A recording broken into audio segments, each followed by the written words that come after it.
मशाल मशाल। नमस्कार, मैं राजीव कुमार मशाल में आप सबका स्वागत करता हूं। हमारी आज की कहानी एक ऐसे गांव की है जिसका नामो निशान शायद ही किसी नक्शे पर दिखाई दे। इसकी मौजूदगी नक्शे पर एक लकीर की तरह है और शायद यही इसकी बदकिस्मती भी। बलखा नाम का एक गांव भारत और उसके पड़ोसी मुल्क के बॉर्डर पर बसा हुआ है, जहां अक्सर आतंकवाद और गोलाबारी का खूनी साया मंडराता रहता है। बॉर्डर पार से आए ये आतंकी अक्सर ऐसे कई गांवों को अपना निशाना बनाते रहते हैं, लेकिन वो कहते हैं ना कि हर बुराई का अंत निश्चित होता है। शायद अब बलखा की तकदीर में भी वो दिन ज्यादा दूर नहीं था।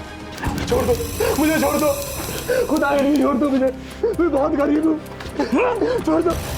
इस जग ने हमारा सब कुछ लूट लिया, ये सब मैं पैसों के लिए किया करता था। खुदा के लिए छोड़ दो, मुझे माफ कर दो, मुझे माफ कर दो, मुझे माफ कर दो, मत मारो मुझे, मत मारो मुझे, मत मारो, छोड़ दो, छोड़ दो।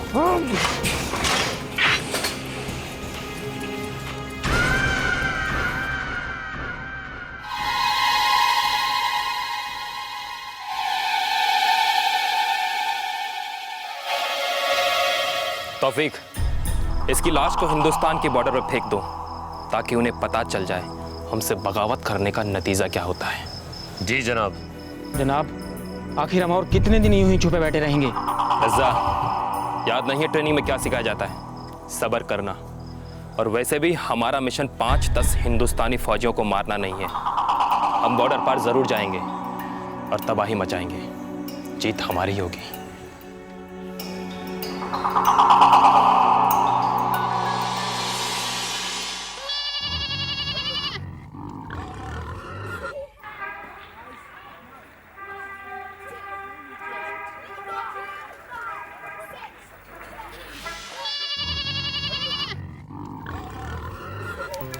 भाईजान, इस गोलाबारी की वजह से पूरी रात 1 मिनट के लिए भी नहीं सो पाए।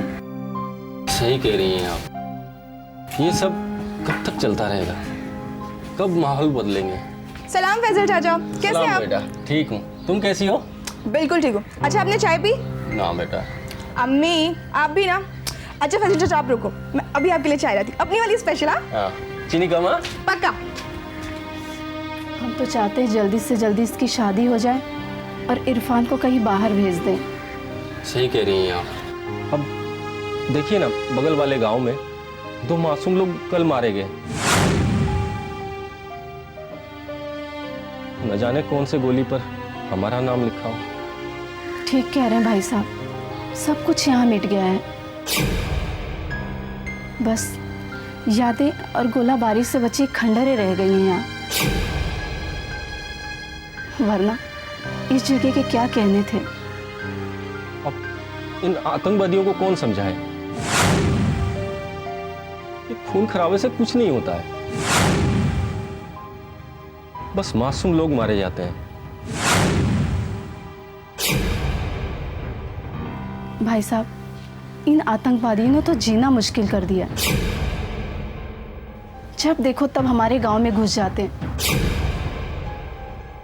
और हमसे ही हमारे बच्चों को छीनकर आतंकवाद का घिनौना पाठ पढ़ाते हैं। लीजिए मेरी स्पेशल चाय। शुक्रिया बेटा। अम्मी, आप लोग भी सुबह सुबह ये कौन सी बातों को लेकर बैठ गए? इतनी खूबसूरत सुबह है और आप लोगों की मनोज फलों को याद करो। मुझे तो अपने देश की सरकार और आर्मी पर पूरा भरोसा है। देखना, एक दिन ये हालत बिल्कुल ठीक कर देंगे। अगर तुझे इस देश की सरकार पर और आर्मी पर भरोसा है तो हम भी थोड़े से सपने बुन के देख लेते हैं, क्यों भाभी? हाँ भाई, चाय पीजिए, ठंडी हो रही है। हाँ।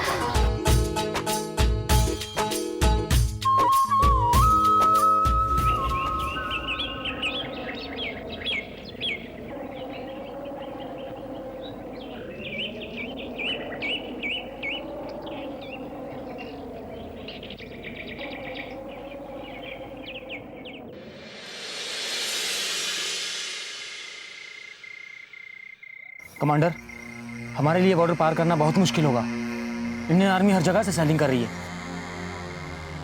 कमांडर, अभी अभी वायरलेस पर बेस कैंप से मैसेज आया। उनका कहना है कि इंडियन आर्मी हमें चारों ओर से घेरने वाली है। ऑर्डर से ये पोस्ट हमें फौरन छोड़ना होगा और रेगिस्तान से गुजरकर बॉर्डर पार करना होगा। कुछ दिन हम पालखा नाम के गांव में छुपेंगे और सही वक्त आने पर अपने मिशन को अंजाम देंगे। ठीक है, हम यहाँ से निकलते हैं। और वैसे भी इस वक्त इंडियन आर्मी के सामने टिक पाना बहुत ही मुश्किल होगा। एक बार पालखा गांव पहुंच जाएं, फिर उसके बाद इस हिंदुस्तानी फौज को बताएंगे। अपना अपना सामान उठा लो, हम निकल रहे हैं। जी जनाब।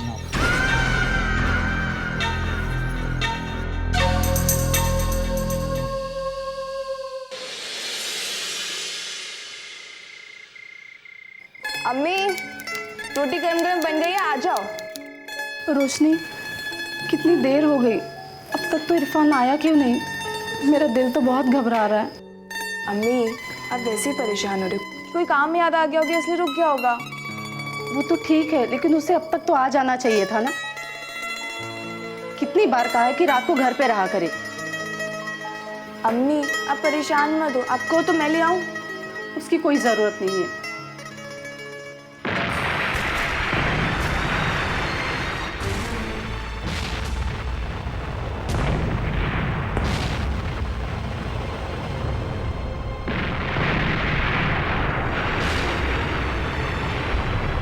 लगता है बॉर्डर पे फिर से गोलाबारी शुरू हो गई है।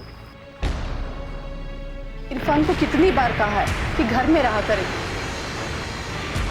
लेकिन ये लड़का जैसे जैसे बड़ा हो रहा है ना, इसके पांव घर में टिकते ही नहीं है। अम्मी, गोलाबारी हो रही है ना, तो हो सकता है किसी दोस्त के यहाँ रुक गया। आप फिक्र मत कीजिए। थोड़ा देर हम लोग इंतजार कर लेते हैं और फिर दोनों चलते हैं ढूंढने के लिए। जी अम्मी।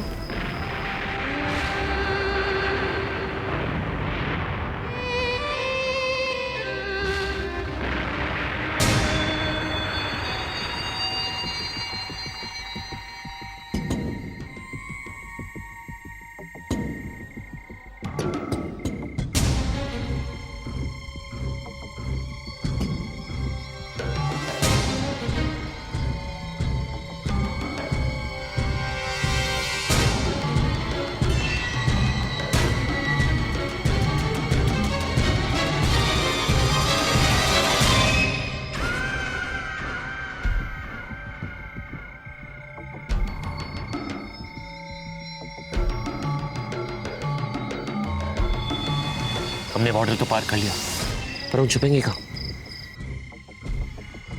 सुबह होते ही हिंदुस्तानी फौज को हमारे बारे में पता लग जाएगा। घबराने की जरूरत नहीं है। वो घर दिख रहा है जिसकी लाइट जली हुई है, हमें बड़ी होशियारी से वहां छिपना है। एक बार हमें छिपने की जगह मिल जाए, फिर हम अपना मिशन पूरा करेंगे। चलो।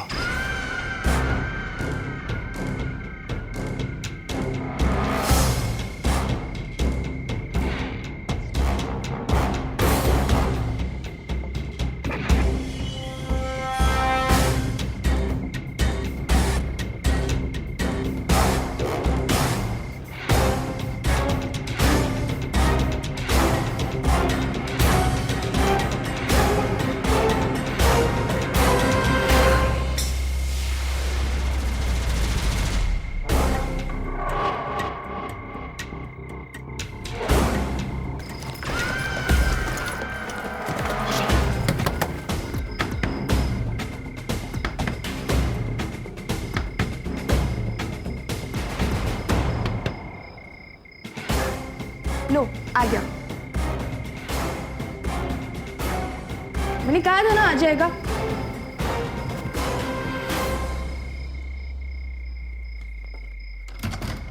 आप दरवाजा जल्दी खोला करो ना। कहाँ था तू इतनी देर? वो दोस्त के घर चला गया था। कितनी बार तुझे मना किया ना कि रात होने से पहले घर आ जाए कर। अम्मी, अब मैं कोई बच्चा नहीं हूँ। मालूम है तू कितना बड़ा हो गया। बाहर कितनी गोलाबारी शुरू हो गई और यहाँ के हालात पता है तुझे?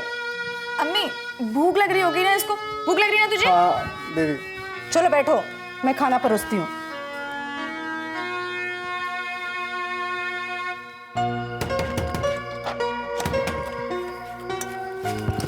अरे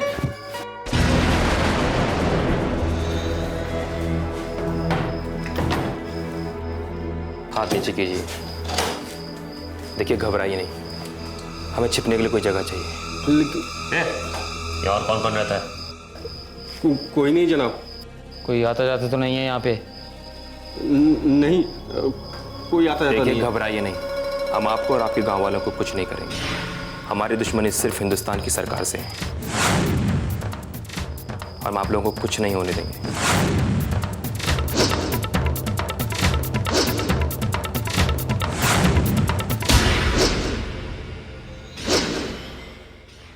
लेकिन बोला ना,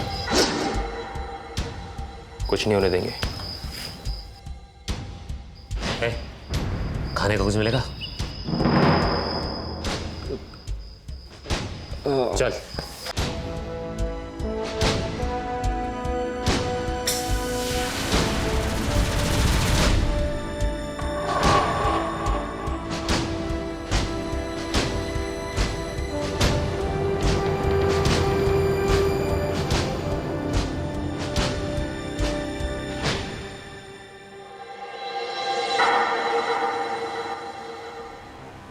भारत में आतंकवाद न जाने कितने सालों से अपनी दहशत फैलाता रहा है, लेकिन बहुत बार हमारी सेना और पुलिस ने अपनी मुस्तैदी दिखा उनके कई हमलों को नाकाम किया है। सीमा पार की इस दहशतगर्दी को भारत ने उसकी ही जुबान में जवाब दिया है।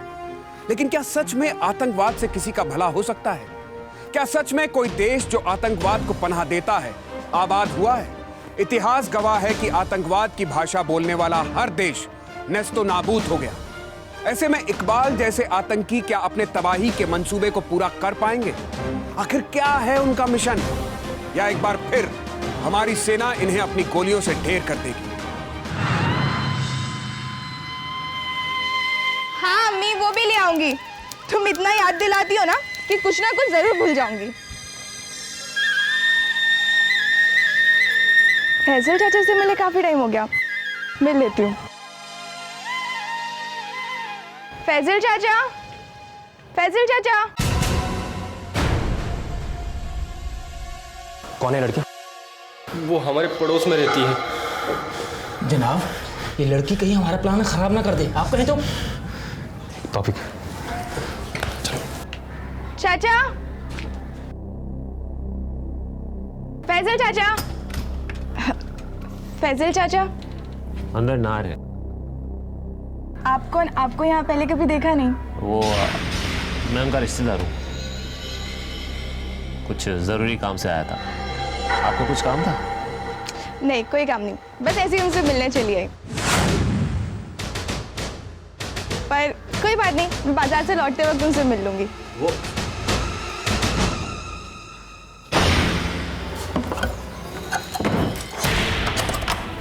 जनाब, ये लड़की वापस आने का कह के गई है। मुझे डर है कि हमारी असलियत ना जान ले। देखिए, हम खून खराबा कुछ नहीं चाहते हैं। वो लड़की दोबारा वापस आएगी, उसे संभाल लेना। उसे ऐसा नहीं लगना चाहिए कि कुछ गड़बड़ है, ठीक है? नहीं चाचा, आप इतने दिन से घर क्यों नहीं आए और कहाँ गायब है आप? इसलिए मैं खुद चली आई। अरे एक किताब लिख रहा हूँ, उसमें मसरूफ हूँ। तुम अभी जाओ, मैं बाद में तुमसे मिलता हूँ। वैसे आपने बताया ना कोई भांजा भी है? मशाल मशाल। देखिए, हम खून खराबा कुछ नहीं चाहते हैं। वो लड़की दोबारा वापस आएगी, उसे संभाल लेना। उसे ऐसा नहीं लगना चाहिए कि कुछ गड़बड़ है, ठीक है? वो लड़की मेरी बेटी जैसी है। संभाल लीजिएगा, वरना इस गांव में लोग कम हैं और हमारे पास गोलियां ज़्यादा हैं।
चाचा, लड़की आ गई है, जैसा समझाया वैसे करना।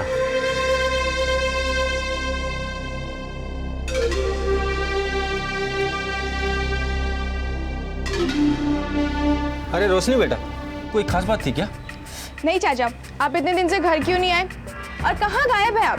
इसलिए मैं खुद चलिए। अरे एक किताब लिख रहा हूँ, उसमें मसरूफ हूँ। तुम अभी जाओ, मैं बाद में तुमसे मिलता हूँ। वैसे आपने बताया ना कोई भांजा भी है? भांजा वो मेरे अम्मी के गांव से आया हुआ है। देखो अभी तुम जाओ, मैं फुर्सत में आके तुमसे मिलूंगा। चलो जाओ। चाचा,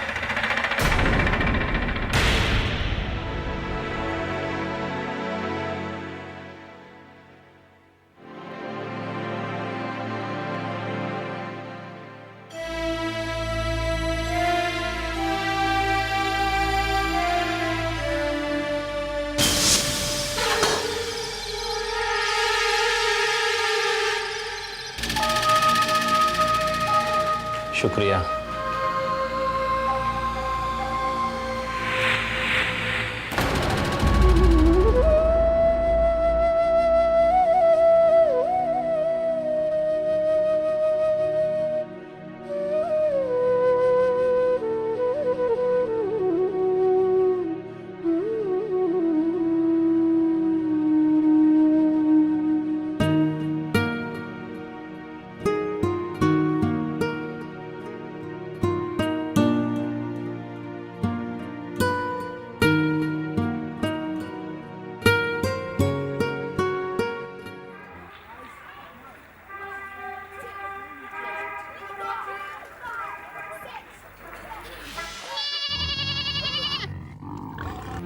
पता नहीं फैजल चाचा को क्या हो गया, वो ऐसे बात करता है भला।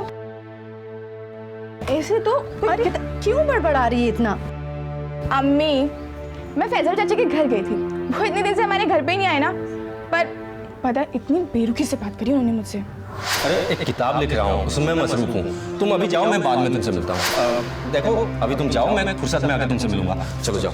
चाचा, उनकी तबीयत तो ठीक है ना?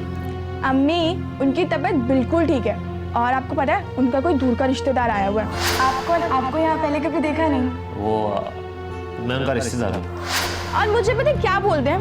बोलते हैं मैं किताब लिखने में बहुत मशरूफ हूँ, वक्त मिलेगा तब आ जाऊंगा। ऐसे कोई बोलता है भला? अरे बेटा, वो काम में मशरूफ होंगे ना। अच्छा ये ले, तू इसे पूरा कर ले, मैं थोड़ा सा आराम करके आती हूँ। ले। अम्मी, कुछ नहीं, पूरा कर ले इसे।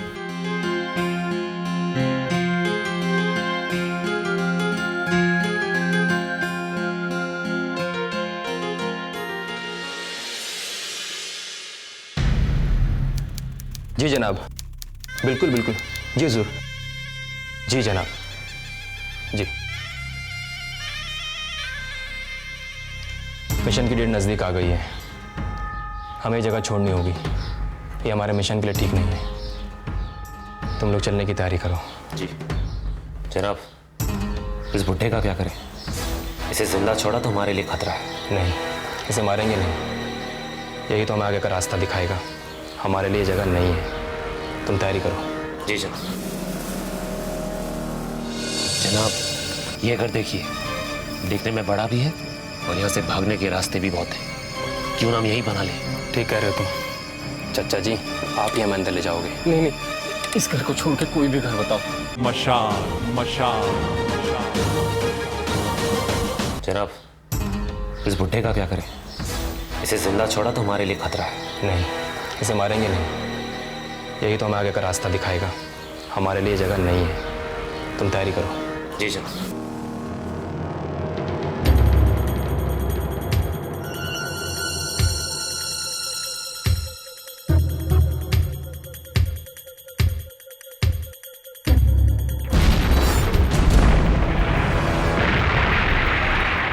सर्विस स्टार्ट हो गई है, हमें फौरन निकलना है। चलो। अरे मुझे कहाँ लेके जा रहे हो? अरे चाचा चलो तो सही, बताते हैं अभी।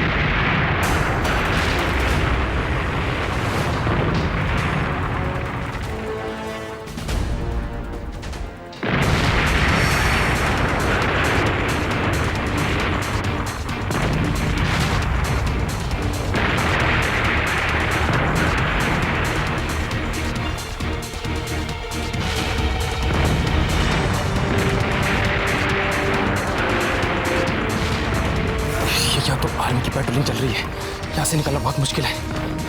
रजा,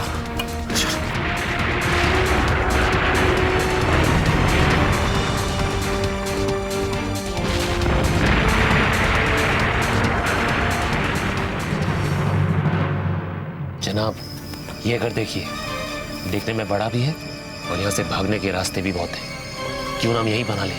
ठीक कह रहे हो तुम। चाचा जी, आप ही हमें अंदर ले जाओगे? नहीं नहीं, इस घर को छोड़ के कोई भी घर बताओ, वहां ले चलूंगा। इस घर को छोड़ दो। देखो चाचा जी, अगर आप अंदर नहीं ले जाओगे तब भी मैं अंदर जाऊंगा, लेकिन फर्क इतना होगा, तुम जिंदा नहीं होगे। तौफीक जी। चल। रज़ाक, जी जनाब। चचा को ले चल। चल चल।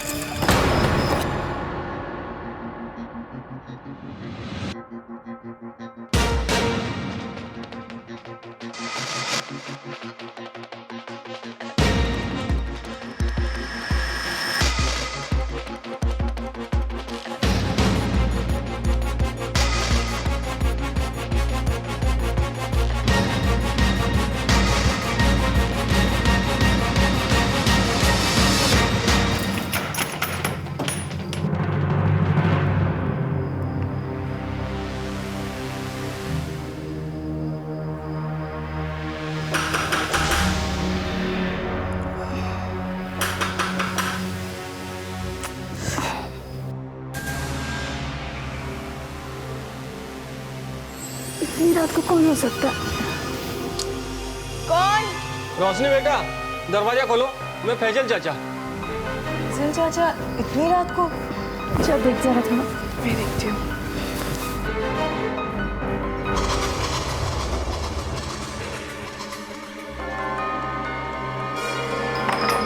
चाचा, आप इतनी रात को? हाँ वो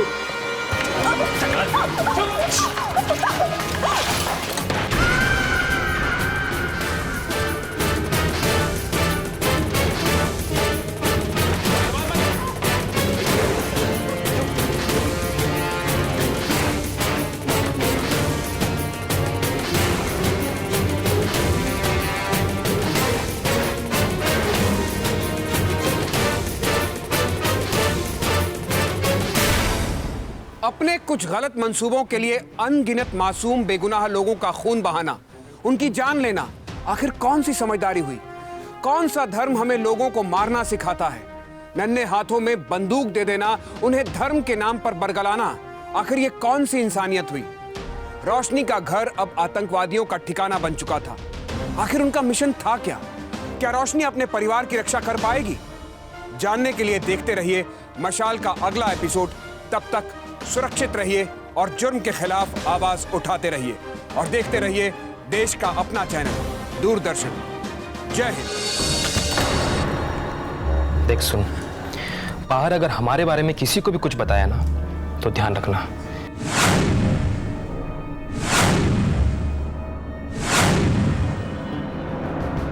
या तेरा पूरा परिवार हमारे साथ अंदर है। मैं अपने देश से गद्दारी करना नहीं जानती।